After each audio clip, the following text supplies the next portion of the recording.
Queridos, o meu pai, ele tem 92 anos. E espero que, pela graça do Senhor, que ele complete esse ano mais um ano, né? Faça os 93 anos.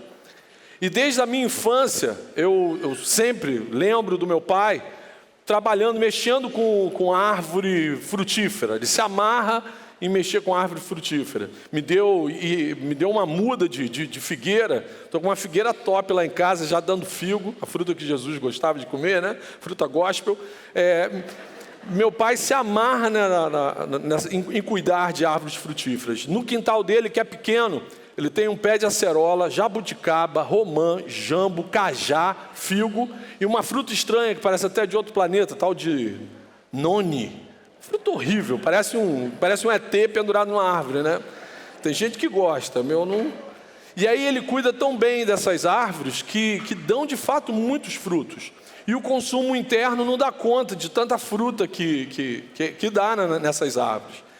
E aí ele tem por hábito separar em pequenos saquinhos, ele coloca a variedade dessas frutas no muro lá da casa dele, que é baixinho, e deixa para as pessoas que quiserem passam ali na rua, quem quer pegar, pega aqueles saquinhos com frutas.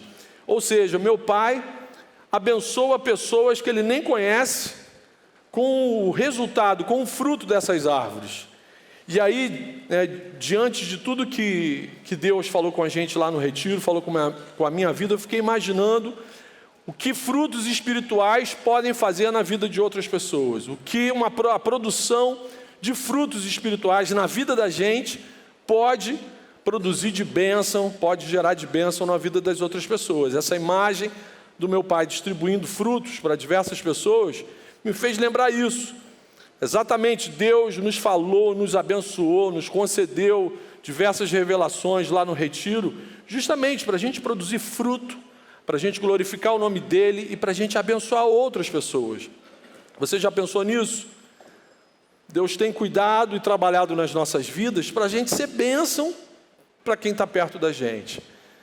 Jesus afirma isso lá em João, no Evangelho escrito por João, no capítulo 15, logo no versículo 1, Jesus fala o seguinte: eu sou a videira verdadeira e o Pai é o agricultor. Se alguém permanecer em mim e eu nele, esse dará muito fruto. O fruto é dado a nós para a gente abençoar os outros. E o que vem a ser de fato um fruto espiritual?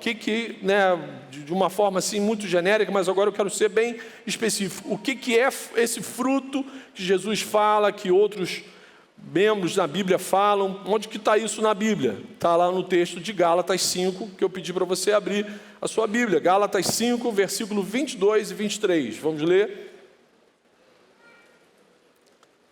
Paulo escrevendo para esses irmãos em Gálatas, ele diz assim: mas o fruto do Espírito é amor, alegria, paz, paciência, amabilidade, que é a mesma coisa que gentileza, bondade, fidelidade, mansidão e domínio próprio. Contra essas coisas, o que está escrito aí na sua Bíblia? Não há lei. Aleluia, amém. Um pouco antes dessa passagem, Paulo está falando sobre as obras da carne. Paulo está falando daquilo que a nossa natureza caída produz e que contribui para o caos em que o mundo se encontra nesse momento.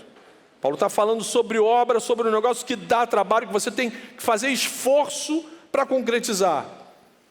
E aí a palavra fruto nos remete para algo natural. A gente não vê por aí um abacateiro fazendo força para nascer um abacate, para dar abacate. Você não vê, você não encontra. Se todos os recursos necessários para o abacateiro produzir seu fruto forem fornecidos pelo agricultor, no tempo certo, aquela árvore vai produzir o fruto. O fruto do Espírito é uma realização exclusiva de Deus transformando a vida da gente, para deixar a gente mais parecido com Jesus. Deus quer que seus filhos tenham a imagem e semelhança do seu primogênito. Deus quer que seus filhos tenham a cara do Pai. E aí ele vai operando, ele vai trabalhando. Lembra que Jesus falou: meu Pai é o agricultor. Ele está trabalhando, está cultivando na vida de vocês. Essas 9 qualidades descritas no texto que a gente acabou de ler, descreve o caráter de Cristo, nos apontam para Cristo, o caráter que todo cristão tem que ter. Essas qualidades mencionadas aqui por Paulo, são virtudes que todo cristão tem que ter. É importante notar, diante dessa lista de virtudes, que Paulo não está falando aqui de manifestações extraordinárias passageiras, tipo o dom de falar línguas estranhas. É algo que acontece e não necessariamente vai acontecer de novo. Paulo está falando de algo, de uma capacitação, de uma transformação que vira a vida da gente, que encarna na gente, que vira característica da gente. Não é algo passageiro. É algo que é concedido a todos os que amam Jesus. Você ama Jesus? Amém? Você ama Jesus? Então você vai se transformar numa árvore frutífera, vai dar muito fruto. Deus quer que eu e você, a gente apresente essas qualidades na nossa vida. Essas virtudes são consideradas aqui como uma unidade, o fruto do Espírito. O apóstolo termina o versículo 23 afirmando isso: contra essas coisas não há lei. O que Paulo quer dizer com essa afirmação? Paulo está encorajando todo crente em Jesus a buscar, a desejar, a pedir, a clamar por essas virtudes, por essas qualidades. Se somos gratos ao amor de Deus, à graça salvadora do Senhor Jesus, é lógico que tem que existir no nosso coração um desejo incansável de desejar essas qualidades, essas características na vida da gente, no nosso dia. Que essas características se manifestem de forma natural no nosso dia a dia. Isso tem que fazer parte do nosso pedido, das nossas orações. Mas aí outra questão que eu quero chamar a atenção de vocês. Como que isso acontece? Como que esses frutos brotam, essas qualidades brotam na vida da gente? Como que eu e você, a gente consegue apresentar essas qualidades no nosso caráter? Você já pensou nisso? O que Deus faz para operar essa transformação na gente? Será que a gente tem alguma participação nesse processo? O que a Bíblia fala a esse respeito? O próprio apóstolo Paulo, agora escrevendo aos Filipenses, nos dá essa resposta. Se você ainda não anotou, anote essa passagem. Filipenses, capítulo 2, no versículo 12 e 13, Paulo explica muito bem como que isso acontece. No versículo 12, Paulo está falando o seguinte para a gente: ponham em ação a salvação de vocês. E aí no versículo 13, pois é Deus quem efetua em vocês tanto querer quanto realizar, de acordo com a boa vontade dele. Amém? Então Paulo está deixando claro que Deus é o soberano sempre. Ele é o agricultor, é Ele que está cultivando, é Ele que está mexendo, é Ele quem está trabalhando. É Ele que está colocando o seu próprio Espírito em nossas vidas, aleluia. Todavia, a sua soberania não anula a nossa responsabilidade. No versículo 12 aqui de Filipenses 2, o imperativo bíblico para a gente é esse: ponham em ação a salvação de vocês. O que é isso? Ao mesmo tempo que Deus opera em nós, Ele também deseja que cada um dos seus filhos vibre com esse cuidado. Deus deseja que cada um dos seus filhos se envolva de forma encantada, deslumbrante nessa obra, nesse trabalho. Deus não quer a gente numa postura passiva, assistindo, não. Ele quer que a gente vibrando junto com o trabalho que Ele está realizando. E aí, voltando aqui para a imagem do meu pai, lá em casa, lá no Coelho, eu me lembro que meu pai utiliza algumas ferramentas para ajudar essas árvores, para cultivar essas árvores, para cuidar desse plantio. E aí, quando em João 15, Jesus afirma que o pai é o agricultor, com certeza Deus utiliza algumas ferramentas para produzir esse fruto na gente, fruto do seu Espírito. A Bíblia nos mostra que a primeira ferramenta que o agricultor utiliza para transformar o nosso caráter e restaurar na gente a imagem e semelhança do seu primogênito, a imagem e semelhança de Jesus, é a sua palavra. Primeira observação, em primeiro lugar, Deus utiliza a sua palavra para produzir esse fruto na gente. Deus utiliza a sua palavra. Tudo começa com a palavra de Deus. Haja luz. Tudo começa com a ordem da palavra dele. A primeira ferramenta que Deus utiliza para produzir o seu fruto em nós é a sua palavra. Lá em João 17, capítulo 17, versículo 17, Jesus, orando por nós, ele pede isso ao Pai: santifica-os na verdade, a tua palavra é a verdade. Então é a palavra de Deus que Deus utiliza, que o Espírito Santo utiliza para nos santificar, para mudar, para transformar a gente, para mudar o nosso caráter. Por meio das Escrituras, o Senhor nos ensina a colocar em ação a nossa salvação. É através da Escritura que a gente descobre o que está errado na nossa vida, o que está errado no mundo à nossa volta. É através das Escrituras que a gente descobre o que é o certo, o que eu tenho que me envolver, aonde eu tenho que colocar a minha vida, a minha energia, a minha ação.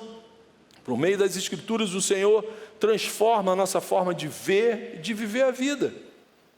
A sua palavra nos faz compreender e nos ajuda a sermos seres humanos de verdade. A Bíblia tem transformado a sua vida.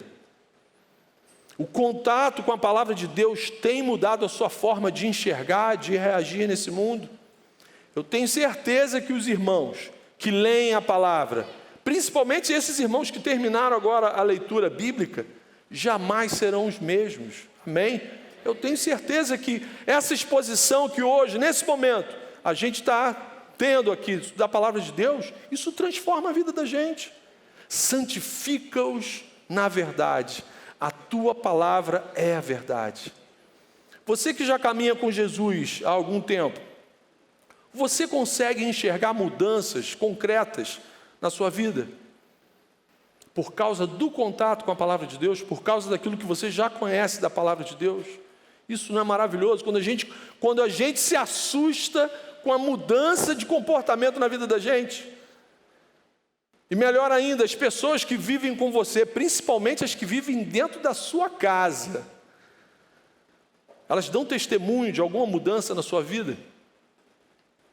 Quem é exposto à palavra de Deus jamais será o mesmo. Aleluia. Jesus afirma isso lá em João, capítulo 8, versículo 32. Jesus afirma: conhecerão a verdade e a verdade os libertará dos auto-enganos, nos libertará da nossa arrogância, da nossa ignorância, da escravidão do pecado, da morte eterna. A verdade nos liberta dessas coisas. E ainda em João, mas agora no capítulo 15, versículo 17, versículo 7 e 8, o pregador se confunde mais a marcação. Pelo menos eu dei o texto aí para... Já apareceu para vocês o texto? É que eu não olho ali para a imagem, senão eu me distraio. Dá tchauzinho ali para mim, senão eu me distraio, eu nem olho para ali. Em João, capítulo 15, versículos 7 e 8, Jesus afirma o seguinte: se vocês permanecerem em mim e a minha palavra permanecer em vocês, vocês darão muito fruto. Olha como que a palavra é uma ferramenta abençoadora para a vida da gente. Essa é a primeira ferramenta que o nosso pai, o agricultor, usa na vida da gente. A segunda ferramenta que Deus utiliza para transformar o nosso caráter é o seu Santo Espírito, é o próprio Espírito Santo. Deus utiliza o seu Santo Espírito para gerar em nós esse fruto sagrado em nossos corações. Aí eu lembrei, fruto sagrado, né? Lembrei. Uma pregação perfeita para falar nesse assunto. Quando nos entregamos a Jesus, o Espírito Santo passa a fazer morada na gente, para nos dar justamente o poder para a gente viver uma nova vida. Imagina, você saiu do Egito, acabou de conhecer Jesus, Jesus te comprou desse universo de escravidão do pecado. O Espírito Santo passa a habitar no nosso coração para a gente ter força, uma força vivificadora para a gente passar a viver em novidade de vida, para a gente passar a viver em uma nova vida. Em 2 Coríntios, no capítulo 3, versículo 6, Paulo afirma que o Espírito Santo nos vivifica, como se nós estivéssemos mortos nos nossos pecados e delitos, e o Espírito Santo traz vida para a gente. Ele nos anima, Ele nos concede o desejo e a força para a gente obedecer à palavra de Deus. É Ele quem opera essa obra na vida da gente. Paulo fala que o ministério do Espírito Santo é glorioso. O Espírito Santo nos ajuda a colocar em ação a nossa salvação, aleluia, que é glorificar a Deus e abençoar as pessoas que estão perto da gente, com amor, com alegria, com paz, com paciência, com gentileza, com bondade, com lealdade, com mansidão, com domínio próprio. O Espírito Santo que opera isso na gente, Ele está a cada dia vivificando a nossa vida com o poder dEle. Infelizmente, nós somos um povo de dura cerviz. Levamos muito tempo para entender como que o nosso coração é enganoso, como que nós temos a cabeça dura, como a gente tem dificuldade para entender que o caminho largo não é feito para a vida da gente. E mesmo abraçados pela graça, guardados e escondidos em Cristo Jesus, Deus emprega uma terceira ferramenta para trabalhar na transformação do nosso caráter. Deus utiliza as circunstâncias. Deus utiliza todas as circunstâncias para trabalhar no meu e no seu caráter, para nos deixar mais parecido com o nosso Senhor Jesus. Deus vai utilizar tudo que está acontecendo à nossa volta, Deus vai utilizar. Nesse mundo a gente vai passar por pressões, por depressões, às vezes seremos colocados na fornalha, às vezes na cova dos leões, às vezes um tsunami vai envolver a gente. Em alguns momentos, a Bíblia diz que o próprio Espírito Santo vai nos levar para o deserto. Jesus deixa isso claro para a gente nas Escrituras. João 16:33, neste mundo vocês terão aflições, mas tenham bom ânimo. Romanos 8, foi escrito também, Deus age em todas as coisas para o quê? Para o bem daqueles que o amam, dos que foram chamados de acordo com o seu propósito, para serem conforme a imagem de seu Filho Jesus. Aleluia, aleluia. Eu não sei pelo que você está passando nesse momento.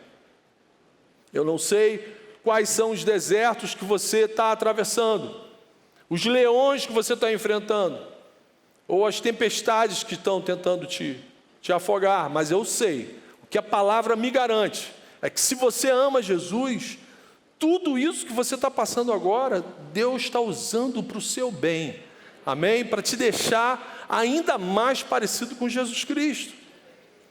Muitas vezes são problemas que nós criamos, sementes ruins que nós plantamos ontem, reações equivocadas diante de circunstâncias, falta de discernimento.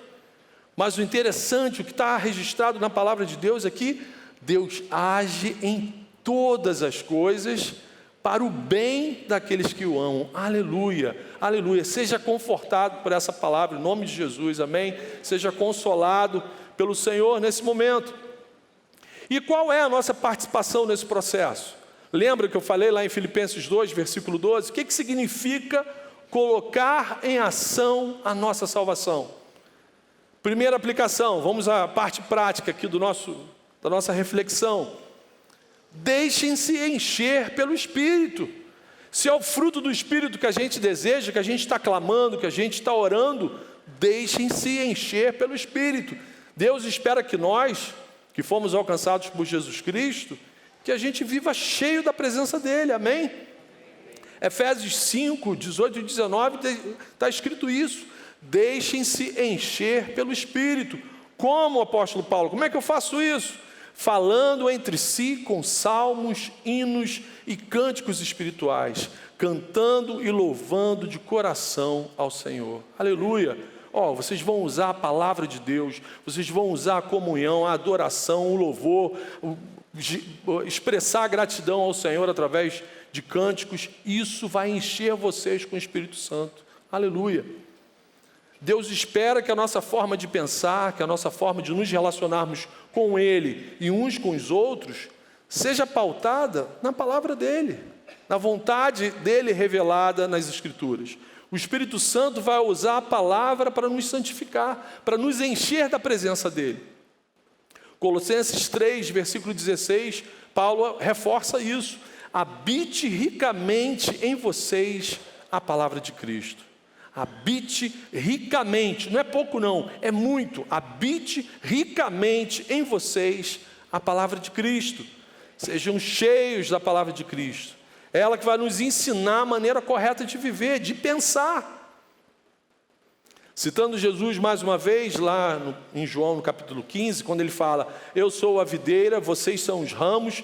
Se alguém permanecer em mim e eu nele, esse dará muito fruto, pois sem mim vocês não podem fazer coisa alguma. Então a gente precisa estar cheio da presença dele, a gente precisa estar cheio da presença de Cristo. Jesus está nos ensinando que nós somos o quê? Totalmente dependentes dele. Amém, que eu não sou dependente da minha sabedoria, do meu coração, da minha força, eu sou dependente do Senhor. Aleluia. E aí ele está falando: permaneçam em mim, permaneçam ligados em mim. O ramo é totalmente dependente da videira. E como que a gente permanece ligado a Jesus? Orando sem cessar. Ore sem cessar, converse com Ele diariamente, o tempo todo. Nesse momento, você já pode estar conversando com Ele: Senhor, obrigado pela Tua palavra, Senhor, obrigado por essa revelação. Como que eu sei que o Espírito Santo está habitando ricamente na minha vida? Examine a sua devocional, examine quanto tempo você passa de forma consciente na presença dEle. Examine a frequência e o conteúdo das suas orações. Quer saber se você está cheio ou não do Espírito Santo? Dá uma olhada no que você tem pedido para o Senhor, nas suas orações. Nossas orações são como aquele exame de sangue que a gente faz para ver como é que está a nossa saúde. A oração revela como que está a nossa comunhão com Deus, a nossa dependência de Jesus. Por isso, meu irmão, ore sem cessar, converse com Jesus sobre tudo, sobre suas decisões, suas necessidades, sua célula, sua igreja, sua missão, seus amigos de oração, seus sonhos, seus compromissos. Converse com Jesus sobre tudo, amém? Ore sem cessar, deixem-se encher pelo Espírito. Sem mim vocês não podem fazer coisa alguma. Então, colocar em ação a nossa salvação é viver totalmente na presença e na dependência do Senhor Jesus, amém? Que aplicação prática maravilhosa. A segunda aplicação, essa é mais emocionante: reaja com sabedoria. Reagir é mole, mas com sabedoria. Reaja com sabedoria diante das circunstâncias. Fala isso baixinho para a sua alma ouvir. Reaja com sabedoria diante das circunstâncias. Colocar em ação a nossa salvação também é reagir com sabedoria diante das circunstâncias. Alegria, paz, paciência, amabilidade, bondade, fidelidade, mansidão e domínio próprio são virtudes absolutamente valiosas diante de qualquer circunstância.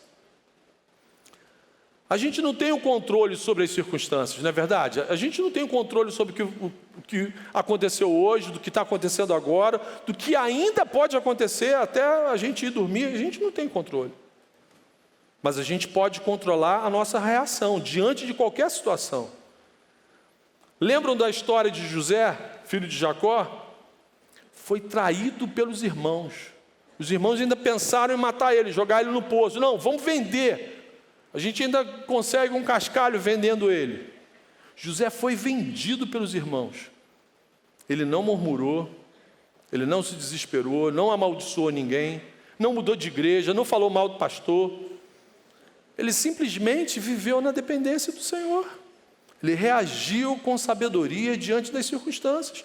Muitos anos depois, ele encontra com seus irmãos e fala o seguinte: vocês planejaram mal contra mim, mas Deus o tornou em bem para preservar a vida de muitos.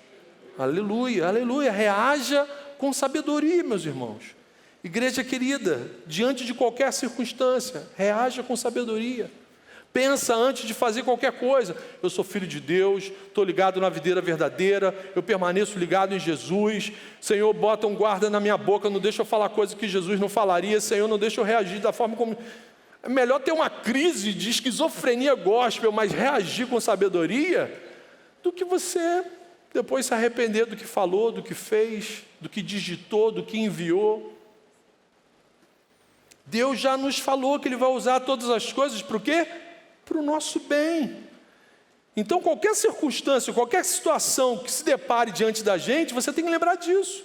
Deus está usando esse leão para o meu bem. Deus está usando essa tempestade para o meu bem. Deus está usando essa notícia horrível que o médico me deu agora para o meu bem. Amém? Amém, meus irmãos. Lembre-se, por meio da Bíblia, do Espírito Santo e das circunstâncias, Deus está cultivando, Deus está operando e transformando o nosso caráter. Deus está produzindo em nós o seu fruto.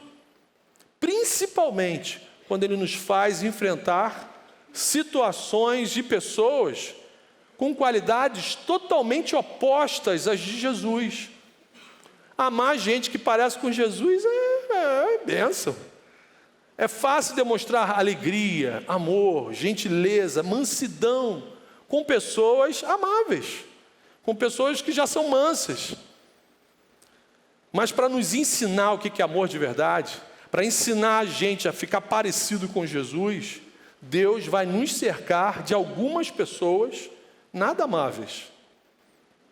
Deus vai nos ensinar muito mais a amar, assim como Jesus nos ama, fazendo a gente praticar o amor com pessoas difíceis, vamos falar a verdade, igual a gente.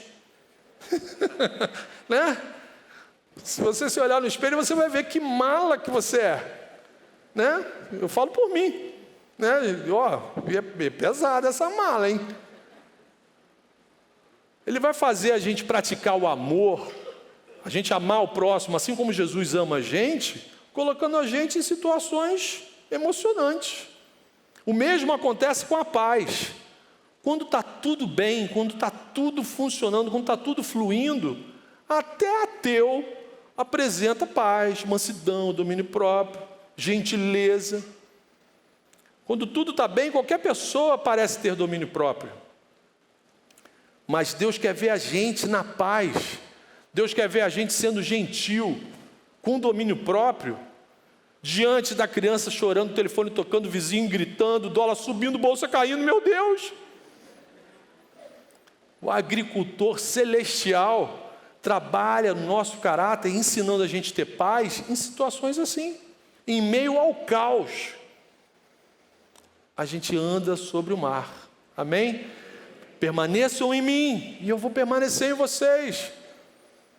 Por isso, irmãos, ponham em ação a salvação de vocês, agindo como gente salva, como gente que é filho do Deus vivo, reagindo com sabedoria diante das circunstâncias, amém?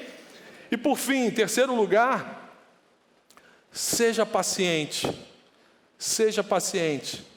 Um fruto para ser formado, para crescer, para amadurecer, leva tempo, leva tempo.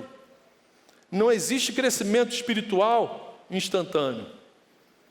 Quando a gente tenta amadurecer um fruto na marra, à força, usando agentes químicos ali para amadurecer a fruta de qualquer maneira, elas ficam com um gosto totalmente diferente de um fruto que amadureceu da forma natural. Então, meu irmão, seja paciente com você mesmo. Se dedique à leitura, ao estudo da palavra, ore sem cessar, abra o seu coração para Jesus o tempo inteiro, fale tudo, sobre tudo. Convide diariamente o Espírito Santo para encher seu coração. Confie e descanse no Senhor, amém? Confie e descanse no Senhor. Mesmo quando a gente não vê, Ele faz. Mesmo quando a gente não está sentindo nada, Ele faz. Porque o nosso Pai Celestial é o agricultor que nunca para de agir. No tempo certo, a gente vai dar muito fruto sagrado, que glorificará a Deus e vai abençoar muita gente para a glória de Deus. Amém? Pois estou convencido de que aquele que começou a boa obra em vocês vai completá-la até o dia de Cristo Jesus. Aleluia, aleluia. Senhor Deus, muito obrigado, Senhor, pela certeza do seu amor por nós. Sabemos que o Senhor é um Deus que nunca para de agir, Senhor. Obrigado pela salvação em Cristo Jesus. Obrigado pelo perdão dos nossos pecados, Senhor. Obrigado pelo derramar do Teu Santo Espírito em nossas vidas, Senhor. Muito obrigado. Continua, Senhor, transformando o nosso caráter. Tua palavra afirma que Teus discípulos darão muito fruto, Senhor. Então, que seja assim na vida da gente, que seja assim na igreja oceânica, Senhor. Que muitas pessoas sejam abençoadas através da ação do Teu Espírito na vida da gente, Senhor. E que, Senhor, em todas as circunstâncias, o nosso testemunho glorifique Teu nome, Pai. Por favor, ajuda-nos, que em todas as circunstâncias o Seu nome seja glorificado, Pai. Nós pedimos isso em nome de Jesus. Amém. Amém.